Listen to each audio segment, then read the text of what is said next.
말씀 앞에서 경외함으로 주께 홀로 바랍니다.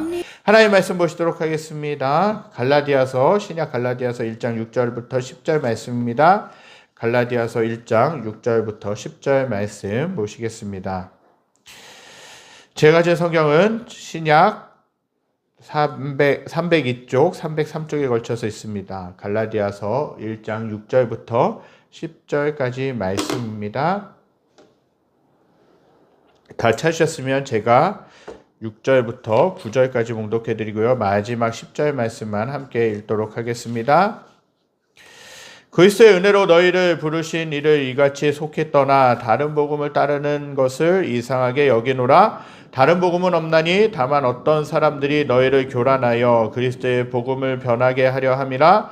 그러나 우리나 혹은 하늘로부터 온 천사라도 우리가 너희에게 전한 복음 외에 다른 복음을 전하면 저주를 받을지어다. 우리가 전에 말하였거니와 내가 지금 다시 말하노니 만일 누구든지 너희가 받은 것 외에 다른 복음을 전하면 저주를 받을지어다. 10절 함께 읽겠습니다. 이제 내가 사람들에게 좋게 하랴, 하나님께 좋게 하랴, 사람들에게 기쁨을 구하랴. 내가 지금까지 사람들의 기쁨을 구하였다면 그리스도의 종이 아니니라. 아멘. 우리가 계속해서 복음에 대해서 살펴보고 있습니다. 복음이 무엇인가? 복음에 대해서 우리가 살펴보고 있고요. 오늘은 복음의 유일성에 대해서 그렇게 살펴보기를 원합니다. 바울은 7절에서 이렇게 이야기를 하죠. 다른 복음은 없나니? 라고 그렇게 이야기를 합니다. 다른 복음은 없다라고 이야기하는 것이죠. 이 말은 뭐냐? 다른 복음은 없다. 전혀. 다른 복음은 복음이 아니다. 다른 가르침은 복음이라 부를 이유가 전혀 없다라는 뜻입니다.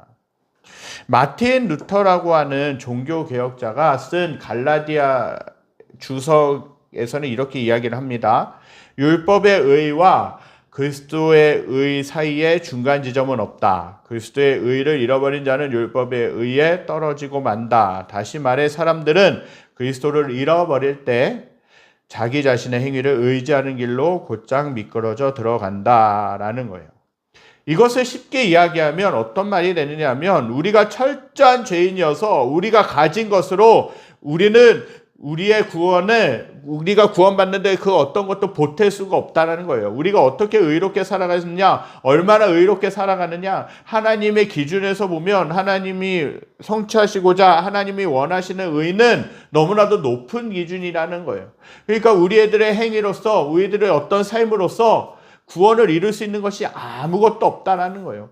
즉 구원을 받기 위해서 우리가 노력해야 될 것이 없다라는 것이죠.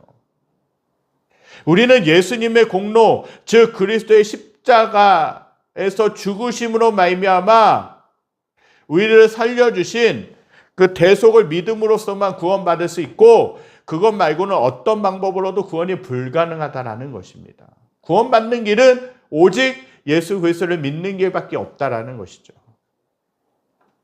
구원론이라고 하는 신학의 조직신학의 구원론이라고 하는 그 한 파트가 있는데 카톨릭과 개신교가 갈라지는 차이를 다음에 단순한 공식으로 정리할 수 있습니다. 카톨릭의 관점은 어떤 관점이냐면요. 믿음과 행위가 있어야지만 의롭다 하심을 얻을 수 있다라고 그렇게 카톨릭은 가르칩니다. 예수님을 믿을 뿐만 아니라 거기에 맞는 행동이 있어야 우리는 의롭다 하심을 받을 수 있다라는 것을 하나님께 의롭다 하심을 받을 수 있다라는 것을 가르치는 거예요. 그런데 반면 개신교의 관점은 어떠냐? 믿음은 의롭다 하심과 행위라는 것이에요. 이미 예수 그리스도로 말미암아 예수 그리스도를 믿음으로 말미암아 우리는 구원받았고 하나님께서 의롭다 하심 바 되게 하셨어요. 거기에 플러스 우리가 그 믿는 대로 행동할 때 믿음이라고 알려줄 수 있다라는 거예요. 이 도표에서 이것에서 핵심의 자리는 뭐냐? 행위의 자리라는 거예요. 카톨릭은 행위를 구원의 자리에 놓고 개신교는 성화의 자리에 놓는다는 거예요. 하나님이 주시는 복음, 예수님이 주신 복음을 복음에 다른 복음을 전하는 사람들은 어떻게 믿음으로써만 내가 죄 용서함을 받을 수 있고 구원함을 받을 수 있느냐? 거기에 맞는 행동도 같이 있어야 우리가 하나님의 자녀로서 인치심을 받고 구원받을 수 있는 거 아니냐라고 그렇게 이야기를 하는 거죠. 그런데 개신교는 아니에요. 기독교는요, 예수님이 우리를 위해서 어떤 일을 해주셨는가를 믿는 것이에요. 그리고 나서 우리가 그 믿음으로써 예수님을 구세주로 믿음으로써 하나님의 자녀가 되었어요. 그렇다면 우리가 하나님의 자녀가 되었는데 어떻게 하나님의 자녀로서 이 땅 가운데서 살아가야 되는가, 그것들을 행동으로 나타내 주는 것이에요. 이해되셨죠? 구원을 받고 싶으면 믿고 행해야 한다는 것이 카톨릭의 관점이고, 즉 구원받았다면 구원받은 자답게 하나님의 자녀답게 살아가야 된다라고 이야기하는 것이 개신교의 관점이라는 거예요. 칼빈이라고 하는 사람은 구원의 이유를 인간에게서 찾는 것을 극도로 경계하고 있어요. 그래서 카톨릭이 부패하게 되죠. 로마 카톨릭이 흔히 하듯이 구원에 있어 하나님의 역할 100%, 우리의 역할 100%씩이라는 설명을 칼빈은 거부한다는 거예요. 그렇게 되면 우리의 협력이 없으면 하나님은 우리를 구원하실 수 없는 것처럼 생각하게 된다는 거예요. 그리고 우리의 의지를 하나님의 계획보다 더 높은 곳에 둘 수 있기 때문에 이것, 하나님 100%, 우리의 노력, 의지 100%라고 하는 것을 경계하는 거예요. 우리에게 믿음이 없다면 구원을 받지 못하지만 우리가 믿는 것이 하나님의 구원 계획에 협력해 드리는 것은 아니라는 것이죠. 우리가 믿는 것은 하나님의 은혜의 선물을 그저 받는 것에 불과해요. 여러분들 누군가로부터 선물을 받습니다. 어떤 기념일이어서 선물을 받고 어떠한 날이어서 선물을 받게 되죠. 누군가에게 감동을 주셔서 저에게 선물을 해주시는 경우도 있다라는 거예요. 여러분, 그 선물을 받는 데 있어서 그 선물을 받고 나서 그 선물을 준 상대방에게 거기에 맞는 대가를, 그 값을 지불합니까? 얼마 지불합니까? 아니라는 것이에요. 마음에서 나를 사랑하는 마음이 있기 때문에 그 상대방은 아껴주는 마음이 있기 때문에 선물을 하는 거예요. 나는 그것을 감사함으로 받아들이면 되는 거예요. 돈을 주고 그 선물을 사는 경우는 없다라는 것이죠. 마찬가지예요. 구원은 뭐냐? 하나님의 은혜 선물을 감사함으로 받는 것이라는 것이죠. 우리의 믿음은 구원을 얻는 통로가 되기는 하지만 구원의 근거는 아니에요. 우리의 믿음이 더 크기 때문에 구원을 받을 수 있는 것이 아니라는 거죠. 우리 구원의 근거는 뭐냐? 오직 하나님의 자비와 은혜예요. 에베소서 2장 8절에는 이 말씀이 있죠. 너희는 그 은혜에 의하여 믿음으로 말미암아 구원을 받았다라는 거예요. 그렇기 때문에 이것은 너희에게서 난 것이 아니요 하나님의 선물이라고 분명히 알려주고 있는 것입니다. 그래서 이 성구에서 은혜에 의하여라고 하는 그 문장이 있는데, 그것은 뭐냐? 구원의 근거를 말하고 믿음으로 말미암아라고 하는 그 문장은 구원을 얻게 하는 수단을 말한다라는 것이에요. 저와 여러분들이 분명히 생각하고 새겨야 될 것은 뭐냐? 구원은 믿음으로 받는다라는 거예요. 믿음으로. 그래서 다른 종교를 믿는 사람들은 기독교를 믿는 우리들을 이해할 수가 없는 것이죠. 어떻게 믿음으로만, 어떻게 믿습니다라는 그 고백으로만 어떻게 구원받고 할 수 있느냐? 어떻게 하나님의 자녀가 될 수 있느냐? 그렇게 하는 것이죠. 무엇인가 노력을 위해서 노력을 해야지, 무엇인가 행동을 해야지, 그렇게 구원이라는, 불교 용어로 말하면 해탈이라는 그 경지에 이를 수 있지 않느냐? 라고 그렇게 이야기를 하는 것이죠. 하지만 성경에서 가르치는 것은, 구원은, 하나님의 자녀가 되는 것은 믿음으로 받는다라는 거예요. 다른 어떤 것도 추가할 수 없어요. 그러면 우리에게 믿음이 있고 그 믿음으로 구원을 받았다면 그것으로 끝은 아니라는 것입니다. 구원받기 이전과 하나도 달라진 것이 없이 아무렇게나 살아도 되겠습니까? 나를 위해, 나를 용서해 주시기 위해, 나를 건져 주시기 위해 하나밖에 없는 그 생명, 너무나도 귀한 생명을 주신 하나님께 내가 구원받았기 때문에 아무렇게나 살아도 되는가? 그것은 아니라는 것이죠. 구원파는 그렇게 이야기합니다. 우리 기독교 대표적인 이단 중에 구원파라고 하는 사람이 있는데, 구원파라고 하는 사람들은 그렇게 가르쳐요. 한 번 받은 구원은 영원하다. 그 구원 한 번 하나님을 통해서, 예수님을 통해서 구원받았기 때문에 그 행동을 아무렇게나 살아도 된다라고 그렇게 가르친다라는 거예요, 구원파는. 근데 우리가 받는 구원, 기독교에서 말하는 구원은 구원을 받고 난 이후에, 하나님의 자녀가 된 이후에 그 삶이 또 중요하다라는 것이죠.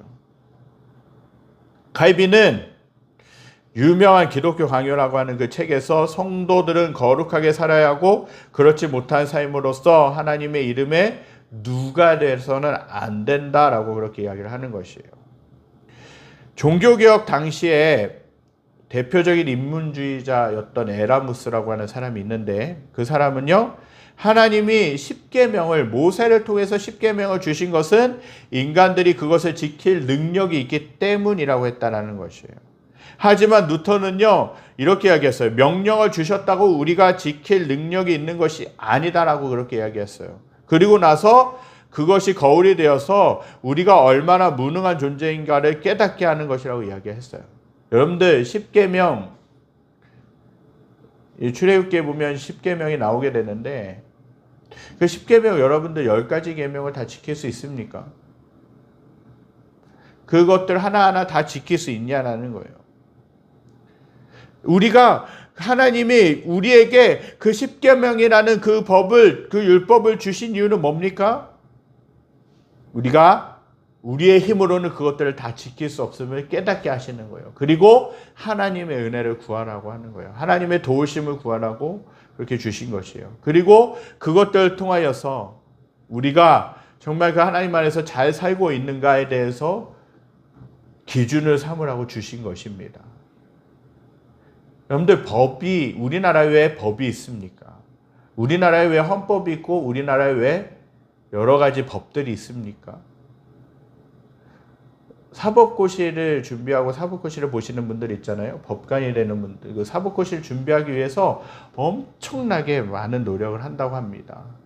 몇 번씩 떨어지고 나서 다시 또 재수하고 삼수하고 사수하고 몇 번 만에 붙는다고 해요. 뭐 어떤 법부터 시작해갖고 여러 가지 법을 다 알아야 이제 법 쪽에서 일할 수 있는, 법 쪽에서 일할 수 있는 그러한 사람이 될 수 있다라는 거예요. 왜 법이 있습니까? 왜 그 수많은 법이 있습니까? 그 법을 통해서 범죄하지 말라라는 것이죠. 그 법이라는 테두리가 없으면 어떻게 되겠습니까? 다른 어떤 나라같이 치안도 허술하고 다른 나라같이 범법이 유행할 수밖에 없는 것이에요. 최소한 법이라는 그 테두리가 있기 때문에 우리가 방종하지 않고 범죄하지 않고 살아갈 수 있는 기준이 되는 거예요. 그 법을 통해서, 그 법을 지킴으로 인해서. 마찬가지예요. 우리가 하나님의 자녀로서 살아갈 수 있기 위해서는 최소한의 하나님이 주신 법이 필요하다는 거예요. 이것이 성경 말씀이에요. 그리고 하나님이 주신 십계명이라는 것이죠. 그걸 통해서 우리가 정말 하나님 앞에서 잘 살아가고 있는가, 하나님 앞에서 바르게 서 있는가를 점검하는 것이죠. 그리고 우리가 완벽하게 이 율법을 지킬 수 없음을 깨닫고 하나님의 도우심을 구하라고 하라는 것이죠. 그렇기 때문에 십계명을 주신 것이에요. 교회의 역사를 살펴보게 되면요, 구원에 관련된 많은 논쟁이 있었음을 알게 됩니다. 오리겐이라고 하는 그 초대교회의 그 사람은요, 이렇게 이야기해요. 하나님이 모든 사람을 구원하신다라는 만인 구원설을 주장했어요. 칼빈이라고 하는 사람은 주님이 구원하시기로 예정된 자들만을 위해 오시고 죽으셨다라는 일명 예정론을 그렇게 이야기했어요. 그리고 종교개혁자 루터라고 하는 사람은요, 내가 그분을 믿음으로 받아들여야 구원을 받는다고 주장했다라는 것이에요. 누가 어떤 주장을 했든지 중요한 것은 뭐냐? 성경이 구원을 어떻게 말하느냐가 중요하다라는 것이에요. 이런 학자들, 이러한 종교개혁가들, 이러한 인물들이 이야기한 구원론, 그것도 중요하지만 그것보다 더 중요한 것은 뭐냐? 성경이 구원에 대해서 어떻게 이야기를 하느냐가 중요한 것이에요. 성경은요, 분명히 나를, 즉 예수를 믿는 자는 구원을 받는다라고 이렇게 이야기를 하는 것입니다. 믿음이 유일한 구원의 방법이라는 거예요. 그래서 로마서 10장 9절에는 이렇게 말씀하고 있어요. 우리 함께 읽겠습니다. 내가 만일 내 입으로 예수를 주로 시인하며 또 하나님께서 그를 죽은 자 가운데서 살리신 것을 내 마음에 믿으면 구원을 받으리라 라는 거예요. 이 구절에서 분명히 밝히고 있는 건 뭡니까? 만일 내 입으로 예수를 주로 시인하고 예수님을 믿습니다 시인하고 예수님을 압니다라고 시인하고 또 하나님께서 그를 죽은 자 가운데서 살리신 것을 마음 가운데 믿으면 어떻게 된다고요? 구원을 받게 된다라는 거예요. 이것이 중요하다는 것이죠. 분명히 밝히고 있습니다. 입으로 예수님을 시인하고 하나님이 예수님으로 하여금 죽은 자들 가운데서 부활시키신 것을 믿으면 하나님의 자녀가 된다라는 거예요. 그리고 죄에서 구원받을 수 있다라는 것입니다. 다시 오늘 본문으로 돌아와서 갈라디아 교회의 소식을 들은 바울이 마음이 상했어요. 바울은 편지를 보낼 때 대개 서두에서 인사말을 한 후에 감사 인사를 전합니다. 하지만 이번에는 갈라디아 교회의 성도들에게 보낸 편지에서는 이런 형식으로 쓸 수가 없었어요. 갈라디아 신자들이 바울이 전한 자유의 은혜의 복음을 포기했다라는 소식이 들려왔기 때문에 그랬다라는 것이죠. 갈라디아서 1장 6절에서 이렇게 말씀합니다. 함께 읽겠습니다. 그리스도의 은혜로 너희를 부르신 이를 이같이 속히 떠나 다른 복음을 따르는 것을 내가 이상하게 여기노라 라는 거예요. 진리를 흐트러뜨리는 사람들, 진리를 왜곡시키는 사람들, 즉 사도 바울이 전한 그 하나님의 복음이 아닌 다른 복음을 따르는 그 소식을 따르는 사람들이 많다라는 것을 사도 바울이 들으면서 마음이 아팠다라는 거예요. 상했다라는 것이죠. 그래서 첫 번째로는 뭡니까? 1절부터 해서 우리가 지난번에 살펴봤듯이 1절부터는 어떻게 이야기합니까? 자기가 어떻게 해서 사도가 되었는지, 하나님의 복음을 전하는 사람이 되었는지에 대해서 이렇게 이야기를 하고 있어요. 그리고 나서 오늘 본문에서부터는 다른 복음을 따르고 있는 사람들에 대해서 쓰고 있는 것입니다. 이 구절에서 지금 오늘 방금 본 말씀에서 너희를 부르신 이는 누구냐라는 것이죠.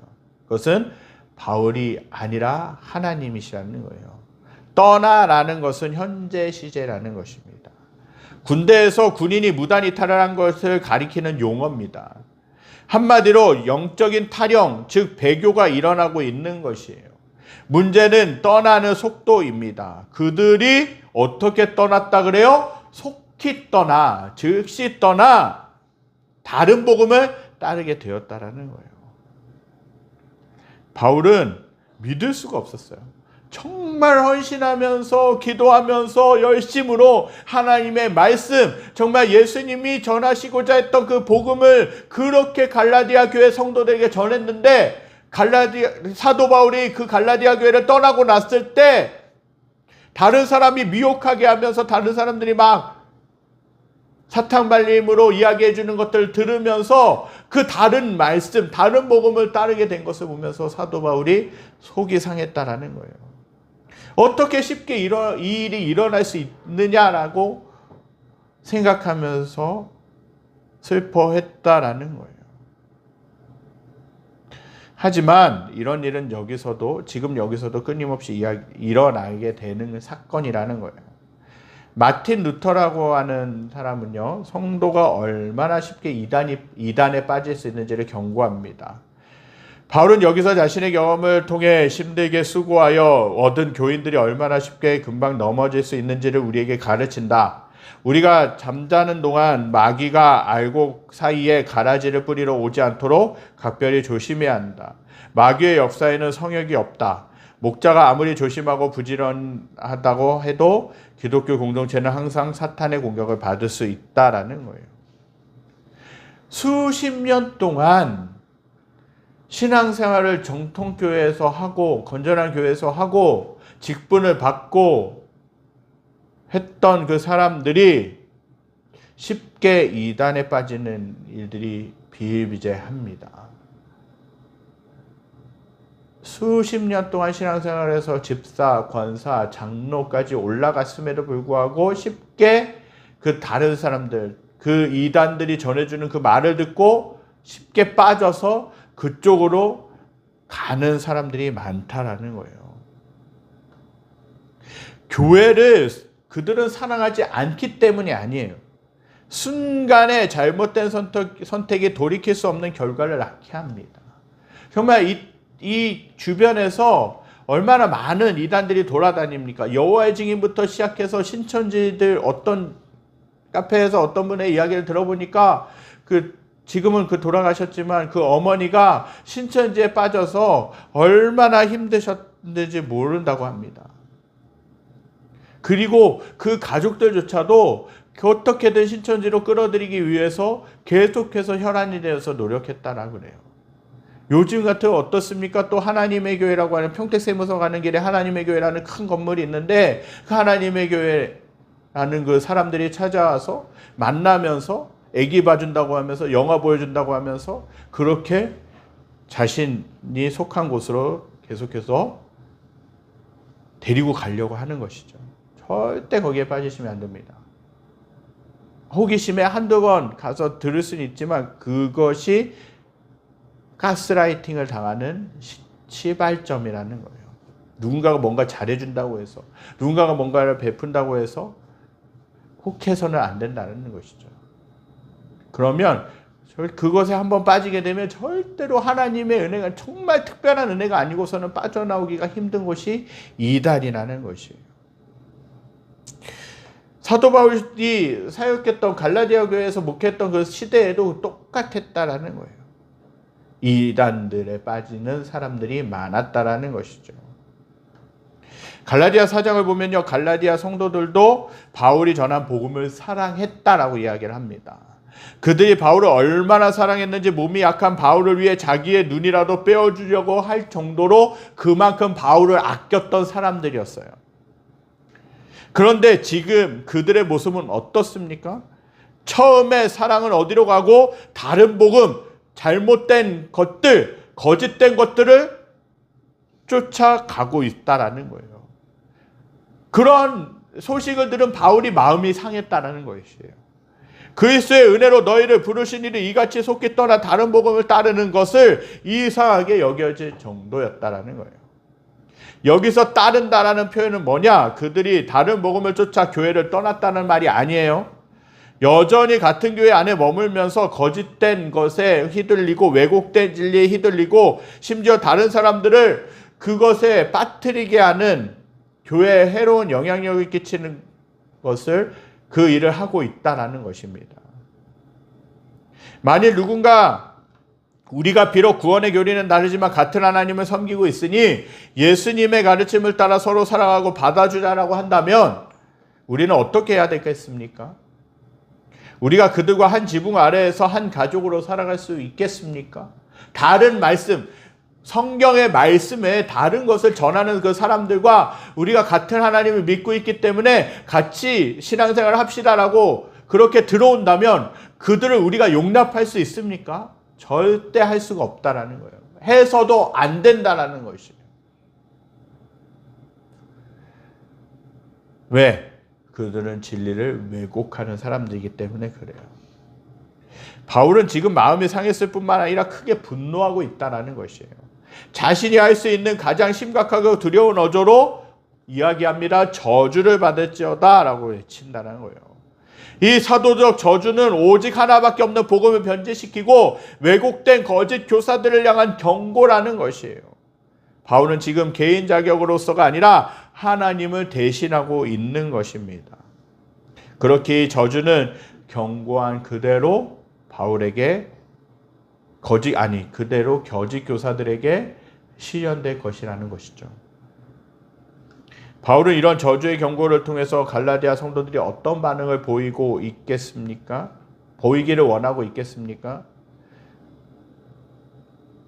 이런 편지를 쓰는 사도 바울의 이유가 뭡니까? 그 마음에 어떠한 동기가 있는 것입니까? 이 편지를 받고 나서 거짓 교사들에게 우리가 미혹되어서 잘못된 교리를 받아들였구나, 그리고 그것이 생각보다 심각한 일이구나 하는 것을 느끼기를 사도 바울은 원했다라는 거예요. 이러한 사태의 심각성을 사도 바울은 그 성도들이 느끼길 원했다라는 사실이죠. 거짓 교사들은요, 하나님의 말씀이 아닌 다른 진리를 전했던 그 거짓 교사들은 그들도요, 자신이 전한 교훈을 복음이라고 이야기했어요. 바울은 그 명칭을 사용하는 것이 타당하지 않다라고 이야기합니다. 그것은 복음이라 불리지만 진정한 복음이 아니다라는 것이에요. 진정한 복음은 어떻습니까? 하나뿐이기 때문에 그렇다라는 것이죠. 그것은 바울이 이미 갈라디아 교회에 전한 복음이고 이방인들에게 율법을 지켜서 유대인이 되라고 강요하지 않는 복음이라는 것이에요. 바울은 갈라디아 교회를 향해 단도직입적으로 그렇게 이야기를 합니다. 다른 복음은 없다라는 것이에요. 다른 복음은 없다라고 하니까 마치 우리가 믿는 복음 말고 달리 선택할 수 있는 복음이 있는 것처럼 들립니다. 하지만 다른 복음은 없다라는 말은 뭡니까? 이것 말고 다른 복음은 없다라는 거예요. 이것 말고 다른 진리는 없다라는 것입니다. 만약 다른 복음이라는 것이 있다면 그것은 복음이 아니라는 뜻이에요. 지난 2000년 동안 교회가 붙들고 지켜온 복음은 뭐냐? 하나뿐이라는 것입니다. 복음은 시대를 따라 달라지는 것이 아니에요. 복음은 모든 시대와 문화를 초월해 하나밖에 없다라는 것이죠. 바울은 거짓 교사들이 다른 복음을 전하고 있다라고 강력하게 비판하고 있어요. 그들이 복음의 모조품을 만들어 팔고 있다라는 것이죠. 말이 좋아서 모조품이지 복음을 뒤엎은 것에 불과한 것입니다. 뒤집어 엎었다면 그것은 복음이 아니라는 거예요.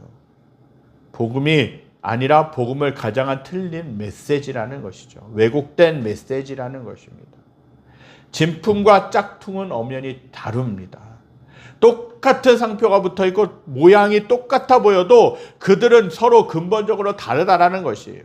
진품을 잘 모르면 속을 수 있습니다. 그러나 진품을 철저하게 그 특성에 대해서 어떠한 특징이 있는지 어떠한 장점이 있는지를 잘 알고 있다면 짝퉁을 분별하지 못할 리가 없다라는 것이에요. 우리가 복음을 제대로 철저히 알아가야 될 이유가 뭐냐? 바로 여기 있다라는 거예요. 진짜 복음과 가짜 복음을 분별해낼 수 있느냐.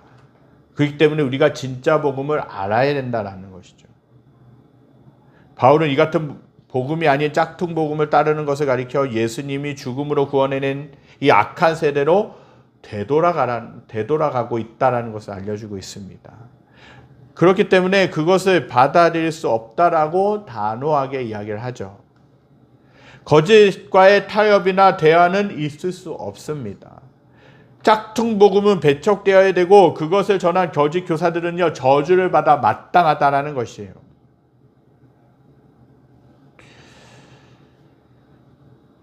정말로 우리가 그 진리 가운데 바로 서는 것이 중요하다는 거예요.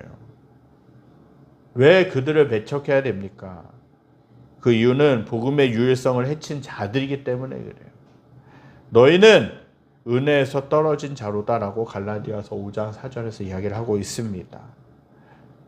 거짓 교사들이 전한 소위 복음은 바울이 전한 복음의 율법을 얹어 변제시킨 가짜 복음이라는 것이에요.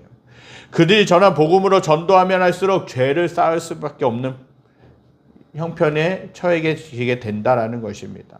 그러니 바울이 그토록 분노하고 그들을 저주한 것은 당연한 것이에요.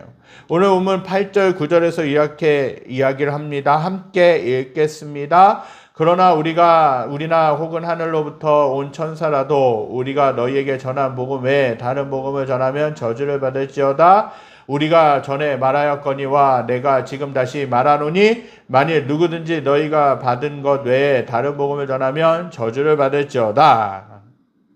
방금 읽은 말씀에서 두 번이나 저주를 받을지어다라고 이야기합니다. 저주를 받는다고 번역된 헬라어는 아나데마이라는 단어입니다.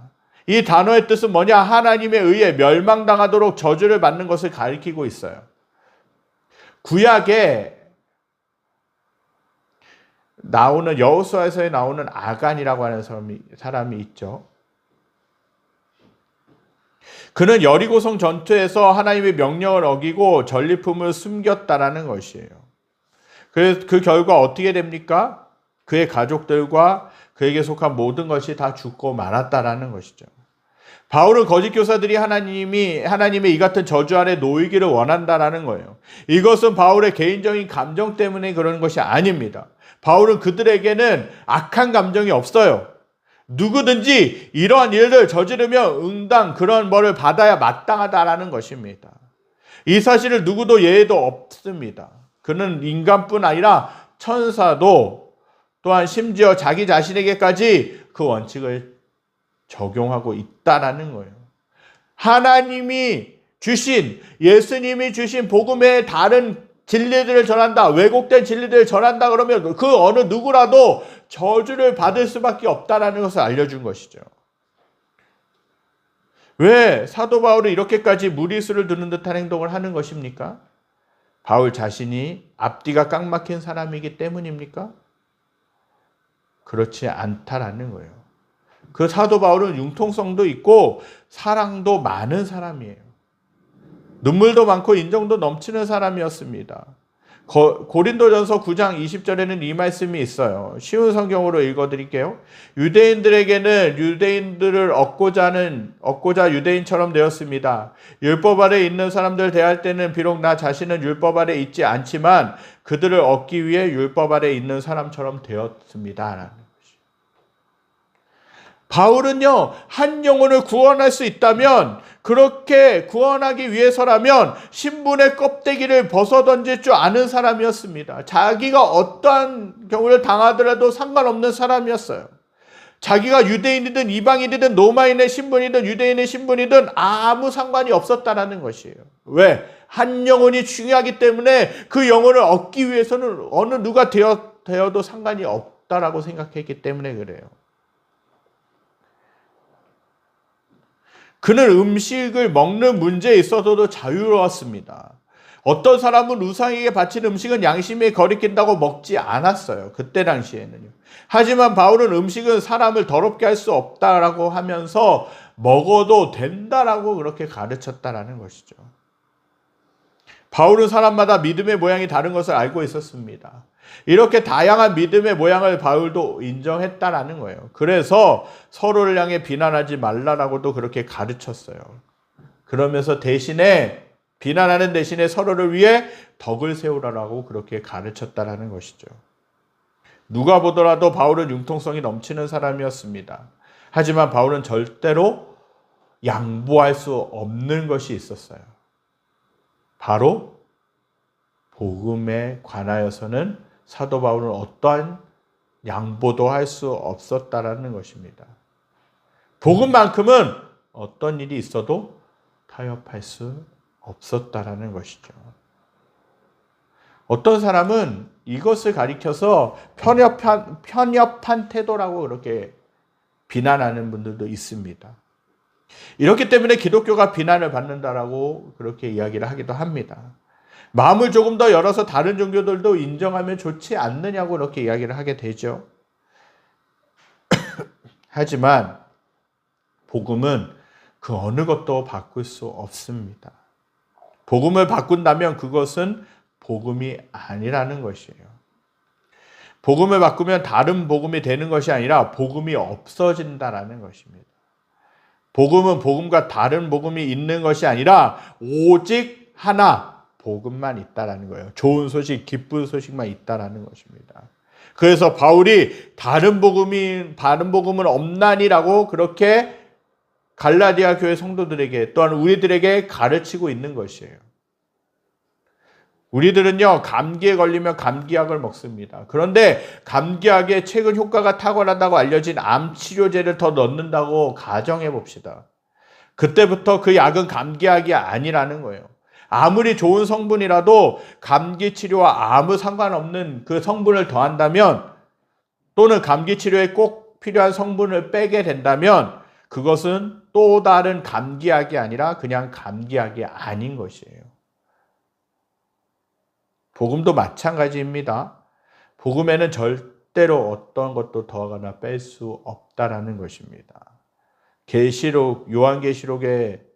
요한계시록을 쓴 저자인 요한도 만일 복음에 무엇이든 더하거나 뺀다면 그 결과가 어떠할지 단호하게 말합니다. 요한계시록 22장 18절 19절입니다. 함께 읽겠습니다. 내가 이 두루마리의 예언의 말씀을 듣는 모든 사람에게 증언하노니 만일 누구든지 이것들 외에 더하면 하나님이 이 두루마리에 기록된 재앙들을 그에게 더하실 것이요 만일 누구든지 이 두루마리의 예언의 말씀에서 제하여 버리면 하나님이 이 두루마리에 기록된 생명나무와 및 거룩한 성의 참여함을 제하여 버리시리라. 만일 누군가 전도하면 할수록 저주를 받는다면 그것은 매우 불행한 사람입니다. 이것이 우리가 바른 복음에 서 있어야 하는 중요한 이유입니다. 죄송한 이야기지만 이단들이나 여호와의 증인이나 신천지나 하나님의 교회나 그들이 그 열심은 우리가 배워야 됩니다. 열심으로 사람들을 찾아다닙니다. 열심으로 가판대를 세워놓고 그리고 여기든 주변이든 그 책자를 나눠주면서 그렇게 합니다. 그렇게 포교 활동을 하게 되는 것이죠. 그들이 믿는 것을 나름대로 그들은 전하고 있는 것이에요. 하지만 죄송한 이야기지만 그들이 전하면 전할수록 그들은 하나님으로부터 저주를 받을 수밖에 없다라는 거예요. 왜 그렇습니까? 진정한 복음이 아니기 때문에 그래요. 하나님이 가르쳐 주신 진정한 교리가 아니기 때문에 그래요. 하나님의 자리에 주인 되신 그 하나님의 자리에 누구를 세워놓습니까? 교묘하게 그 자신의 그 종교를 그 단체를 창시한 그 창시자를 그 하나님의 자리에 둔다라는 것이에요. 이만희 그리고 어떤 종교를 만든 창시자 장길자 어머니 하나님이라고 하는 장길자라는 사람 하나님의 자리에 하나님만 높여드려야 되고 하나님만을 인정해야 되는 주인으로 모셔야 되는데 그 자리에 누가 있어요? 인간이라는 사람이 그 종교의 창시자가 그 자리에 있다라는 것이에요. 그렇기 때문에 그들이 전하면 전할수록 어떻게 됩니까? 하나님으로부터 버림받을 수밖에 없는 거예요. 우리는 전도하면 전도할수록 우리가 가진 복음을 가지고 진정으로 믿는 복음을 가지고 전도하면 전도할수록 우리가 하나님 안에서 복을 받지만 그러나 다른 사람들이 그들이 믿고 있는 것들을 진리를 전하려고 하면 전할수록 그들은 하나님으로부터 버림받을 수밖에 없는 것이에요. 그렇기 때문에 저와 여러분들이 바른 복음 위에 서 있어야 된다는 거예요. 바른 진리 위에 서 있어야 된다는 것이죠. 거짓 교사들은 바울의 사도적 직분을 폄훼할 뿐만 아니라 바울이 사람들의 비율을 맞춰가며 자신만의 가르침을 전한다라고 그렇게 비난했습니다. 바울의 율법의 행위 없이 단순히 믿기만 하면 구원받는다라고 그렇게 가르쳤는데 그 구원을 받는다고 가르쳤기 때문에 그렇게 사도 바울은 다른 사람들로부터 비난을 받았습니다. 거짓 교사들의 비난에 대해 바울은 그들의 주장을 조목조목 반박합니다. 오늘 읽은 말씀 10절입니다. 함께 읽겠습니다. 이제 내가 사람들에게 좋게 하랴 하나님께 좋게 하랴 사람들에게 기쁨을 구하랴 내가 지금까지 사람들의 기쁨을 구하였다면 그리스도의 종이 아니니라. 이 읽은 말씀에서 사도 바울은 분명하게 이야기하죠. 내가 사람들을 좋게 하는 것이 아니라 사람들의 비유를 맞추기 위해서 값싼 복음을 전하지 않고 잘못된 복음을 전하지 않고 은혜의 복음을 전했다라고 그렇게 사도 바울은 이야기를 하고 있는 것이에요. 바울은 내 메시지가 값싼 은혜, 율법 없는 은혜, 행위의 대가를 치르지 않는 복음을 설교하는 것이 아니다라고 분명하게 밝히고 있어요. 나는 사람들로부터 인정받으려고 이 일을 하는 것이 아니다라고 사도 바울은 분명하게 이야기를 하고 있습니다. 나는 하나님이 계시해 주신 그대로를 전하고 있다. 내가 전한 이 복음이 참된 복음이다라고 그렇게 가르쳐주고 있는 것입니다. 바울은 복음과 타협하는 식으로 사람들의 지지를 얻으려고 하지 않았어요. 사람들의 인기에 편향해서 그가 하나님의 일을 했던 사람도 아니었습니다. 사도의 직분을 권력화하지도 않았고요. 복음을 자신이 먹고 사는 일에 이용하지도 않았어요. 그의 관심은 오직 복음 그 자체에만 있었다라는 것입니다. 바른 복음을 지키는 일에 자기 인생을 걸었다라는 것이죠. 세월이 지나면요, 이론이라고 하는 것들은 변하기 마련입니다. 진리라 여겨지는 과학도 변하고 학문도 변할 수밖에 없습니다. 하지만 복음만은 영원히 변하지 않는 줄 믿습니다. 그 복음이 2000여 년 동안 기독교의 역사 가운데서 그 복음이 있었기 때문에 교회가 세워졌고, 복음이 있었기 때문에 믿는 자리 많아졌고, 복음이 있었기 때문에 끝까지 교회가 승리하면서 살아왔다라는 거예요. 저와 여러분들이 분명하게 기억해야 될 것은 하나님이 우리에게 주신 복음 외에 다른 복음은 없다라는 거예요. 그래서 바울은 사람들에게 인정받지 못하고 따돌림 당하고 불이익을 당해도 그럼에도 불구하고 다른 복음은 없다라고 외치고 있는 것입니다. 다른 복음은 없습니다. 세상의 모든 것들이 변하고 인간들이 만들어뒀던 모든 문명이 변한다 할지라도 오직 복음만은 변하지 않는 줄 믿습니다. 복음이 변하지 않는 이유는 하나님께서 이 복음을 저와 여러분들에게 주셨기 때문에 변하지 않을 수 있다라는 것입니다. 저와 여러분들이 이 복음의 진리를 붙잡고 견고하게 세상 가운데서 승리하면서 살아가실 수 있게 되길 간절히 소망합니다. 이 시간 말씀 기억하면서 찬양되기 원합니다. 많은 이들 말하고 많은 이들 노래는 하지만 정작하지 않는 게, 우리가 다시금 복음 앞에 서야 됩니다. 내가 들었던 진리의 말씀이라 할지라도, 이미 들었던 말씀이라 할지라도 우리가 계속해서 반복해서 배우는 이유는 뭡니까? 그 말씀이 우리의 삶이 세워져야 되기 때문에 그렇죠. 저 여러분들이 복음 위에 세워져야 될 줄 믿습니다. 복음을 내로 살아가야 될 줄 믿습니다. 그 복음을 붙잡고 우리가, 저와 여러분들이 승리하면서 살아가실 수 있게 되길 간절히 소망합니다. 찬양 드리겠습니다.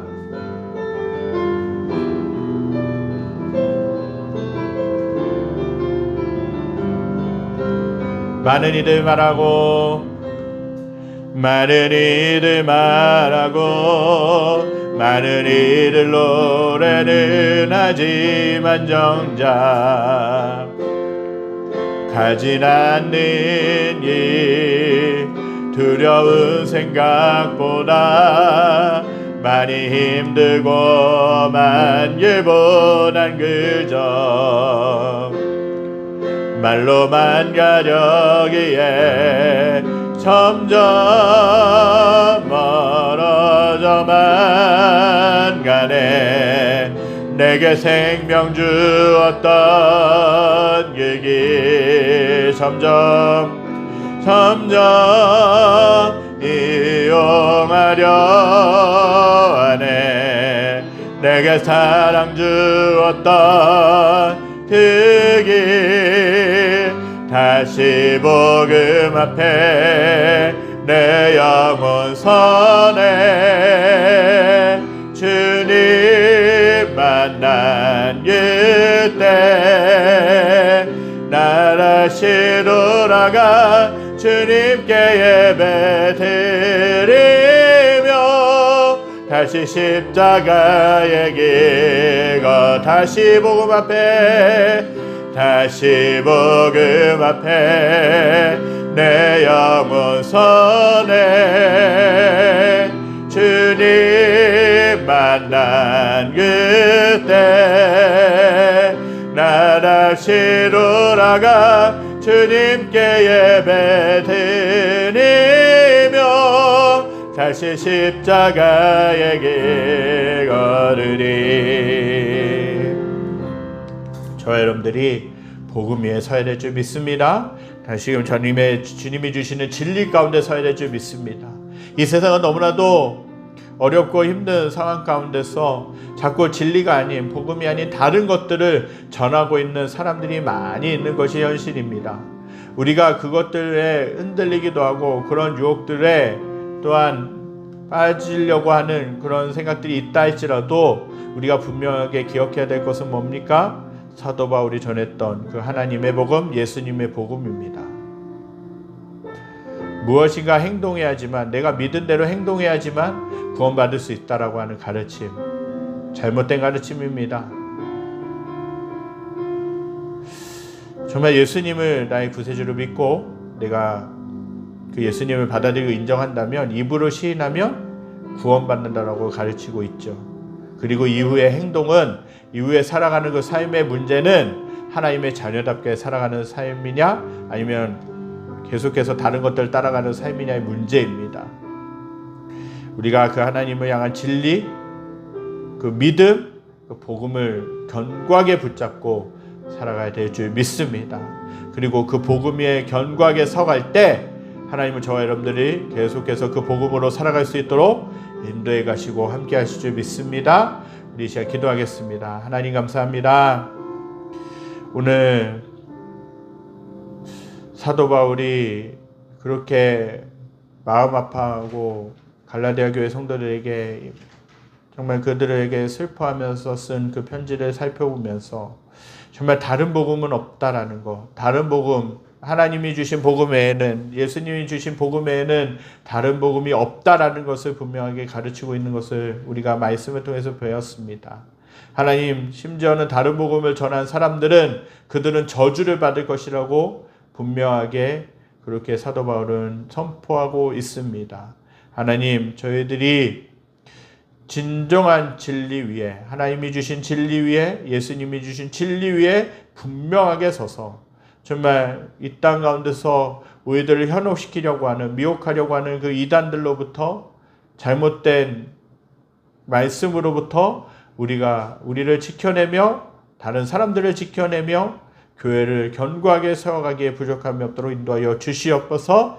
다른 복음을 따르는 것이 아니라 진정한 복음을 붙잡고 그 복음을 알고 그 복음을 마음에 새기고 그 복음대로 살아가는 저희들의 모습이 될 수 있도록 역사하시고 인도하여 주시옵소서. 여호와는 내게 복을 주시고 너를 지키시기 원하며, 여호와는 그 얼굴을 내게 비춰서 은혜 베푸시기 원하며, 여호와는 그 얼굴을 내게로 향하여서 평강 주시기를 원하노라. 이제는 우리 주 예수 그리스도의 은혜와 하나님의 무한하신 사랑하심과 성령의 감화 감동 같으심의 역사가 사도 바울이 말씀했던 것처럼 다른 복음이 없고 오직 유일한 하나님이 주신 복음밖에는 없다라는 것을 우리들이 믿고 알고 마음에 새기고 삶으로 살아가기로 결단하는 사랑하는 성도들 머리머리 위에, 그들이 속한 직장과 가정과 모든 삶의 터전 위에, 여러 가지 어려움으로 인해서 아파하고 신음하고 있는 이 나라와 이 민족과 전 세계 모든 열방 위에 지금부터 영원까지 함께 계시기를 간절히 축원하옵나이다. 아멘. 주님.